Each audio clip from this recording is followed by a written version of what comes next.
I think there is one more session between you and Disneyland. So I know people here have been pretty busy throughout the day. So just to have the energy flowing, I want all of you, few people here, to get up. And we'll do a quick exercise. So we'll take 3 deep breaths. 1, 2, 3. Yep, I think that gets some energy flowing. So everybody, I hope you guys had an awesome QSC 2023. Has been very informative for me, and I hope it's been the same for you. So I'm Ashish, and I'm part of the product management team here at Qualys. And I'm very happy to talk about Zero Trust Access with Qualys platform today. Please take a note that this is an innovation session. So some of the concepts that we are going to talk about today are in process of being built. So if you as a customer have any feedback, please feel free to connect with us. It will be awesome to get your feedback and thoughts. Now, before I start, 2 questions in mind. 1, how many people here know what is Zero Trust? Awesome, we have folks that are aware of Zero Trust, and we'll go into detail about it. And the second question is that do you believe that mature companies that follow principle of Zero Trust, they are able to get better security and better return on investment? Yes, no, maybe? Yep, the answer is yes. And we know based on IBM Cost of Data Breach Study 2022 that a mature organization that implements Zero Trust on average saves about $1.5 million whenever there's breach. So there's merit to it. So as we go through this presentation, I want to connect Zero Trust with the current Qualys platform and want to share that how we are planning to build a Zero Trust strategy around the Qualys platform. But before we move ahead, I want you to remember what you have heard in last few days from Sailesh, Pinkesh, and other folks here at Qualys. So we are marching with a very clear vision in mind. We want our customers to be able to measure, communicate, and eliminate their cyber risk. And the way we are envisioning Zero Trust is that it should fit into this grand vision and help you guys actually implement Zero Trust Access and be able to measure your risk when a user or device is accessing your internal resource. You should be able to communicate that risk, as well as you should be able to take action to eliminate and to mitigate those risks. Now, before we go further, what is Zero Trust? If you think Zero Trust as a house, the foundation of Zero Trust is that you trust nobody, period. You don't trust any device in your network. You don't trust any user. You don't trust any app. You trust no one. That's the fundamental foundation. On top of this foundation, we have 3 key pillars. The first one is authorization. The second one is authentication. And finally, it's audit. Whenever 2 entities want to talk to each other, and these 2 entities could be user trying to access a cloud service, an app trying to access an app, we first authenticate and authorize. And once we have done that process, we open the connection. And interestingly, when you think about authorization, we can bring a paradigm of risk-based authorization, where we know what's the risk profile of the talking entities, and based on the risk profile, we can actually dynamically change the authorization. Whereas if risk is high, we reduce the privileges. If the risk is low, then we let things go through. The final piece of pillar is audit. So whenever 2 entities are talking to each other, we maintain an audit. And there are 2 reasons for doing that. 1, if you have a security incident, you have a great audit to go after. And 2, you can use these audits to actually get a feedback about how your Zero Trust implementation is working and make tweak to it. The final piece is about giving the Zero Trust on a session basis. we don't give out trust for a day or for a month. We just give it for a single session, and we keep repeating it again and again and again. And that's how we achieve zero trust security between two entities that want to talk to each other. Now, on the surface, this sounds pretty simple, right? That you authenticate, you authorize, and you let them go through. But in reality, the story is very different. Zero trust is pretty complex to implement. And one of the reasons why it is hard is because our enterprises today are extremely complicated. If you think about how they deploy infrastructure, they have things running on-prem, on cloud, hybrid, you name it, they have it all. Similarly, when you start thinking about applications, they have apps running on containers, VM, Kubernetes, serverless, and this brings tremendous complexity into the equation. And if you remember this morning, we had a guy from IDC talking about the fact that complexity is the enemy of security, and that's what we see, that as we make things very complex, it becomes really hard to implement zero trust. The second interesting part is that whenever you take the journey of zero trust, you are willing to drop packets, which means you are willing to take business and revenue risk. If your policies are misconfigured, then there's a chance that you might lose money because your app is not functioning. And that's where a lot of companies get hesitant and they decide we'll not do it. And finally, in most zero trust implementation, the risk prioritization is missing. Do I want to spend the same time protecting a $10 million resource as a 10K resource, or a low-risk resource same as high-risk resource? Absolutely not. And that's where Qualys is going to make a difference by bringing in risk-based zero trust powered by Qualys True Risk to your organization. Qualys can easily work with your existing zero trust enforcer and can actually provide true risk insight to the zero trust enforcer to make the authorization decisions. Now, if you think about this image, this represents a very typical corporate architecture today. You have users and their endpoint. They are talking to your cloud service, your SaaS services, as well as your internal app. These users and endpoint, they actually are a big attack vectors.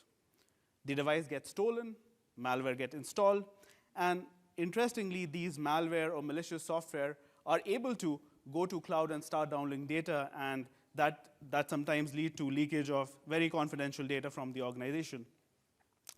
Interestingly, if you take a step back and think about the Qualys platform, we have actually presence across the board on all of these areas that you see here. When it comes to endpoint, we already have EDR, or as UJ said, it is EDR, antivirus, you name it. It's capability rich, and it's there. Similarly, when you think about SaaS application, we already have SSPM. For IaaS, we already have Total Cloud. So we already have tremendous presence across all these assets, and we are calculating the true risk report. And we can quickly measure true risk, and we can send this information to the zero trust enforcer. And based on the risk level, the zero trust enforcer can make authorization decision on the fly. Again, think of a situation where a laptop has unsanctioned software running, its true risk is high, or it's unpatched, its true risk is high. We can actually on the fly change authorization in a way where the laptop can access only certain part of the cloud application, or it can only access certain things in Office 365. Very powerful concept. Similarly, if we think about communicating, all this information around risk that we just collect using True Risk Score and Zero Trust Enforcer can be quickly communicated to the end user. So suppose you are an end user and you're not able to access a file, you get a pop-up that, hey, you have risky software running, contact your security team and they will help you fix it. Similarly, if you think about security team, they will get a communication that might say that, hey, you have N number of endpoints which have issues, go fix it. And by the way, as a zero trust enforcer, I have taken care of it right now, so there's no risk involved. Similarly, you might have your leadership team that wants to communicate this true risk to your board, and all those things are collected, and it's ready to be communicated to the practitioners. And the final part is eliminate. So as we just talked about, when your zero trust enforcer is able to take decisions by consuming true risk and is able to do on-the-fly authorization, you are able to eliminate a chunk of risk. So if you have, again, a laptop with malicious agent, you're able to stop it accessing your services. So you have eliminated the risk. Similarly, with Qualys platform, we have features like CAR. Through that, you can actually send remediation step where, as a user, you can say, remove the malware from the laptop, thus bringing down the true risk, and the laptop can again access the service. So again, with Qualys risk-based zero trust access, we can allow you to measure, communicate, and eliminate your risk in a very comprehensive fashion. Going forward, I want to just deep dive and give another example of a laptop accessing Office 365. And we have a demo around this as well. So here, first of all, as Qualys platform, we measure the true risk for that platform, for the endpoint. And here we are doing it in multiple ways. We know the compliance risk, the inventory risk, unauthorized software running, vulnerability risk, malware risk, and even we correlate things using MITRE framework. So once we know the true risk, we have the measurement that we can give to the zero trust enforcer. We can communicate risk to the security team. And finally, we can eliminate the risk by giving the endpoint limited access. The way this actually plays out in real time with our customer is that you might have, say, a security analyst, Susan, who wants to set up some rules. And she might have set up a rule where if true risk is greater than 500, then no access to internal documents on Office 365. And I'm assuming that here you have been able to classify your data in Office 365 so you know what's internal versus what's like less sensitive data. So you can apply this rule. And the second rule she wants to set up is when true risk score is greater than 700, allow no network access. Now we have a user, Yoshi, who ends up downloading a malicious browser plugin. And because of that, her true risk score goes up to 535. So now she has breached the threshold.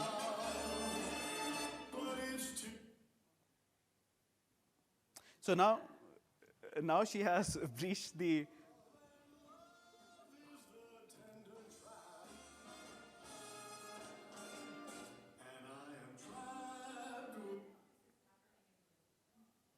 no worries.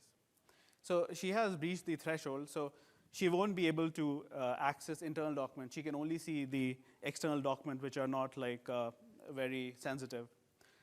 The next day, there's another user, Mike, who goes and accidentally clicks some link, has a malware on his laptop. Now his true risk is 800. So now your zero trust enforcer will be able to block Mike from accessing Office 365. So the way this looks in Qualys, let me give a demo so that you can see how it looks and feel.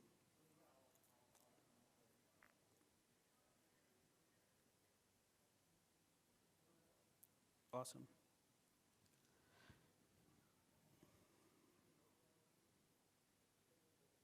Okay, this is a different demo. Sorry for that.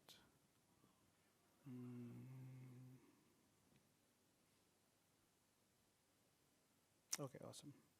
So we were talking about our admin. So our admin creates a rule by going to the console. And the new rule is to restrict access to sensitive Office 365 document whenever true risk is greater than 550. And the action she's going to configure is that remove access to sensitive document. So she clicks on that and saves. So the first rule gets created. Now she's feeling excited, so she decides, OK, I'll also create the other rule, which is around quarantining. So now she sets a rule. If the risk is above 700, then do a quarantine on the endpoint network access. So that rule is also set. So now you have a user. OK, this.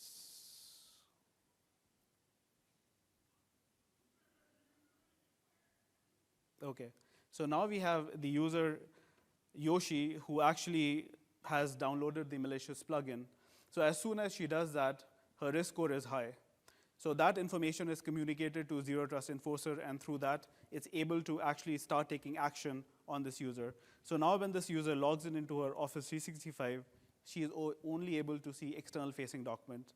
So her privilege to look into internal documents is taken away. Now I want you to take a pause and think about how powerful concept this is. So with a lot of security team, they know that users by intention or without any misintention, they add plugins, they download software. In this case, if that happens, then Qualys has detected that, and the true risk is high, so we are able to actually quickly take action and prevent that malware or malicious software from doing anything in terms of pulling data from Office 365 or doing more damage.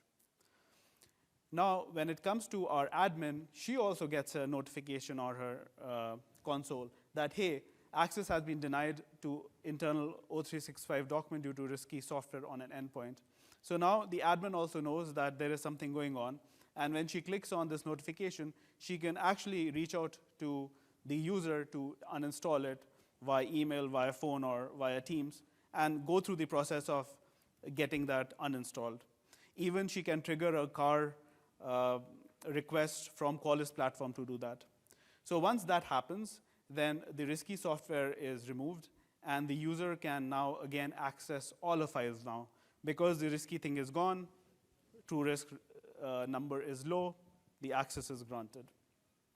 Now let's quickly talk about the second use case. In this case, the user has actually downloaded a malicious software. So as soon as the user does that, the network has been quarantined for his laptop. Now again, I want you to take a pause and think about it. So with malware, the interesting thing is that they reach out to the command and control, and they create a channel. Through this, they can actually start exfiltrating your data. They can also go to your SaaS environment or IaaS environment and start pulling data and siphoning it out. By doing this network quarantine, you are ensuring that the malware is not able to reach to its command and control and do any of those activities. So it's very powerful. So as soon as that incident happened, our security expert gets another notification on her Qualys console that the endpoint network access has been denied. And then she is able to actually click into it and see what's going on. And this is where she realized that, hey, I see that the user XYZ has a laptop that has some malicious code running on it. Here, she is able to actually take the action of killing the process. So as soon as she kills the process, the true risk score for laptop goes up. And again, the user is able to access Office 365. So those were like two quick use cases that I want to cover.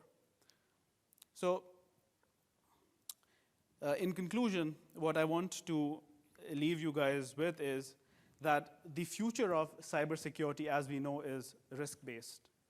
It's about measuring, communicating, and eliminating your cyber risk.